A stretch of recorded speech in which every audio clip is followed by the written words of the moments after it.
அரங்கபாணி ஜாதகம். இந்த படத்தினுடைய ஹீரோ ஜாதகத்த வந்து அதீதமா நம்பக்கூடிய இந்த மாரி நம்பிக்கை உள்ளவருடைய வாழ்க்கையில, திடீர்னு ஒருத்தன் வந்து உன்னுடைய வாழ்க்கையில, உன்னுடைய ஜாதகப்படி நீ ஒரு கொலை பண்ணுவ.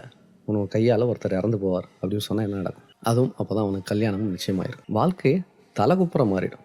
அது என்ன சொல்றது? அது நடக்குதோ இல்லையோ, அத வந்து அந்த அளவுக்கு அவன் நம்பவும் ஆரம்பிச்சுருவான். இப்போ இவனோட வாழ்க்கையில என்னலாம் நடந்துச்சு? அவன் உண்மையிலேயே கொலை பண்ணானா? இல்ல அதுலேருந்து மீண்டு வந்தானா? அப்படிங்கிறது தான் இந்த படத்தினுடைய மீதி கதை. இது ஒரு தெலுங்கு படமா இருந்தாலும் தமிழ் டப்பிங்ல ஓடிடில கிடைக்குது. தாராளமா ஃபேமிலியோட உட்காந்து இந்த படத்த பார்க்கலாம். ஹீரோயின் வந்து இன்னும் கொஞ்சம் பெட்டரா பெர்ஃபார்ம் பண்ணியிருக்கலாமோ அப்படின்னு வந்து தோணுச்சு. ஆனா இந்த அளவுக்கு நம்பிக்கை உள்ள ஒருத்தன் தன்னுடைய மனைவியை எப்படி செலக்ட் பண்ணுவான்? அவளுடைய ஜாதகம், அவளுடைய நட்சத்திரம் இதெல்லாம் தெரிஞ்சு தானே பண்ணுவான். இதையும் இதில் கொஞ்சம் இன்க்ளூட் பண்ணியிருந்தா நல்லா இருக்குமோ அப்படின்னு தோணுச்சு. நான் லவ் பண்ணுறான் அப்படின்னு ஒன்றையும் காமிச்சிட்டாங்க. இது மாதிரி நிறைய ஒரு தின் லைனாக தான் இருந்தது. ஆனால் வந்து ரைட்டிங்லேயும் பெர்ஃபார்மன்ஸ்லேயும் அதை எடுத்த விதத்துலேயும் வந்து நம்ம கன்வின்சிங்காக வந்து டோட்டலாகவே படத்தை வந்து கொண்டு போயிருந்தாங்க.